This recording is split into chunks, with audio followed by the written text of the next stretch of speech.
Olá pessoal, sejam bem-vindos a mais uma aula de Física do Aula D. Eu sou o professor Luiz Tarragó e hoje nós vamos continuar falando a respeito de gases ideais. Aqui está mostrando gases ideais 3, é a terceira parte, a gente já gravou duas. Se não assistiram as outras duas, vão lá, assistam elas primeiro, porque tem um monte de conceitos que a gente vê lá, que a gente vai retomar aqui. Na última aula, a gente estudou transformações gasosas e descobrimos qual era a equação lá, a lei, que determinava como que se faz quando a gente tem um gás ideal num determinado estado 1, ou seja, ele tem um determinado valor de pressão, de volume e de temperatura, e eu faço lá uma modificação nele, eu obrigo ele a passar para um outro estado, para o estado 2, que tem um valor diferente de pressão, volume e temperatura. Essa lei me diz como que eu posso limitar o que acontece lá. Então, eu posso ter valores diferentes dessas grandezas? Posso, mas esta continha sempre tem que dar o mesmo valor, tanto no início quanto no final, tanto no estado 1 quanto no estado 2. Bom, a gente pode representar essas transformações através de gráficos. E tem algumas transformações que elas são mais simples que as outras por manter alguma das quantidades, das variáveis de estado constantes. Por exemplo, eu posso ter transformações isovolumétricas. Iso de igual, volumétricas de volume. As transformações isovolumétricas, elas podem ter também outros nomes, como isocóricas e isométricas. Mas todas elas, com esses nomes, representam a mesma coisa. É uma transformação onde as outras coisas mudam, mas o volume continua constante. Isobáricas não tem nenhum outro nome, mas significa iso igual, bárico de pressão. Então a pressão fica constante e as outras coisas podem mudar. E isotérmicas ou isotermas são transformações onde muda o valor da temperatura. Não muda o valor da temperatura, mas muda o valor de pressão e de volume normalmente. Para fazer as representações gráficas disso, a gente vai ter que colocar lá valores, lá grandezas nos eixos. E aí eu posso colocar, por exemplo, pressão e temperatura nesses eixos aqui. Pressão e temperatura. Posso colocar pressão e volume? Posso colocar volume e temperatura? Eu posso mudar essa coisa aqui. Então isso vai me gerar uma série de gráficos que vão representar aquelas transformações que a gente tinha ali antes. Vamos começar pelos gráficos de pressão e temperatura. Representar uma alguma coisa pode ser simples, como por exemplo, uma isobárica num gráfico onde aparece pressão no eixo. Iso significa igual, então quer dizer que todos esses pontos aqui, ó, eles têm exatamente o mesmo valor de pressão. A temperatura está mudando, agora a pressão está ficando constante. Nesse caso aqui, ou em todos eles, eu vou ter uma flechinha indicando para que lado que está acontecendo a transformação. Então aqui eu estou passando de uma temperatura mais baixa e indo para uma temperatura mais alta. Eu estou fazendo um aquecimento, mas esse aquecimento é isobárico, tem sempre o mesmo valor de pressão. E esse mesmo tipo de raciocínio eu posso ir fazendo para todos os outros tipos de transformação e de gráficos que a gente for ver aqui. Por exemplo, outro gráfico de pressão e temperatura, só que dessa vez eu estou representando uma isotérmica. Essa isotérmica também tem uma flechinha indicando que eu estou saindo daqui e indo para lá. E todos os pontos em cima dessa linha têm o mesmo valor de temperatura, este valor aqui. Está aumentando o valor da pressão, mas a temperatura fica sempre a mesma.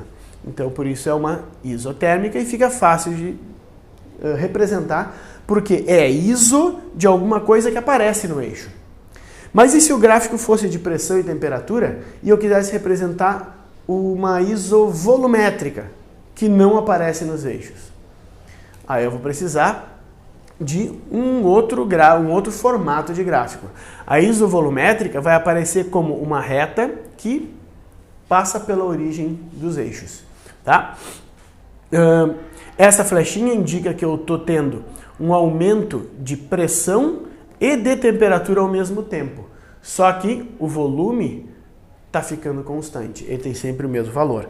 Então, quando eu representei isobárica e isotérmica, ficou só aquele grafiquinho de constante, bonitinho, facilzinho de enxergar. A isovolumétrica saiu um pouco desse padrão, porque não tem volume em nenhum dos eixos. Mas eu posso fazer outro tipo de representação. Por exemplo, eu tenho aqui a representação volume e temperatura. Se é volume e temperatura que eu estou mostrando, então aquele grafiquinho de constante agora vai ser da isovolumétrica, sempre o mesmo volume, e da isotérmica, sempre o mesmo valor de temperatura. Então eles são aqueles isos fáceis de representar dentro do gráfico onde aparece a própria grandeza no eixo. Agora, e a isobárica como é que fica? Bom, a isobárica vai, de novo, ser uma linha que passa, deveria estar passando aqui, exatamente sobre a origem. Ela deveria apontar para a origem, tá? Então a isobárica, ela é uma reta que passa pela origem. Então, mais uma vez, ela é a diferente das outras porque não aparece nos eixos. Notem, as transformações que eu estou mostrando são as mesmas de antes. Só o que está mudando é o tipo de gráfico que eu estou mostrando. Tá? Eu posso ter também gráfico de pressão e volume. Pressão e volume. Então, isobárica fica fácil de mostrar, porque tem o mesmo valor de pressão em todos os pontos. À medida que aumenta o volume, a pressão fica constante.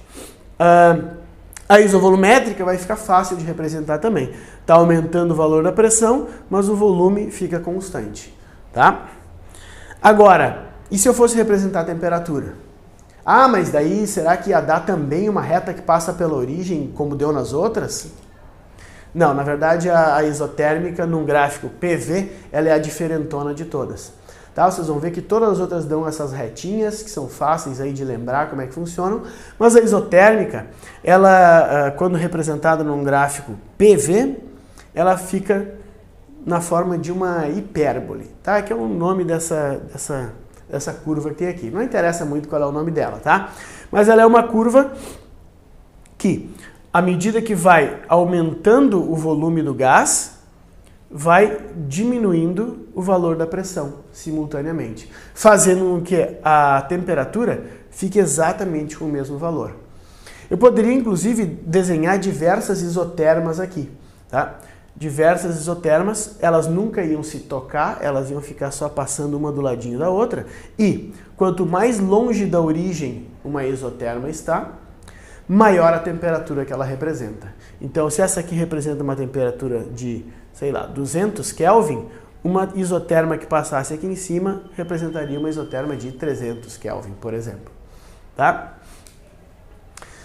Mas, professor, tem uma pergunta para fazer. Só existem essas transformações possíveis? Bom, na verdade, não são só essas que existem. Existe uma infinidade de transformações que podem existir. Só que nem todas elas são fáceis de trabalhar como essas daqui. Então, como a gente está trabalhando aqui no enfoque em ensino médio, a gente pega só aquilo que entra lá nos vestibulares e no Enem. Então, existem outras? Existem, mas elas são mais complicadas. Tá? Por exemplo, a diabática, que a gente vai estudar mais adiante, vai aparecer no vestibular, mas ela não tem um contexto muito fácil de colocar aqui. Quando a gente for estudar a transformação adiabática, a gente vê o que ela é, vê os gráficos, tudo bonitinho. Mas isso é quando a gente for estudar termodinâmica mais adiante. Continuem seguindo as nossas aulas, curta os vídeos, divulgue o nosso trabalho, dê um like lá, inscreva no canal e esperem as aulas de exercícios que vão vir logo adiante. Até mais!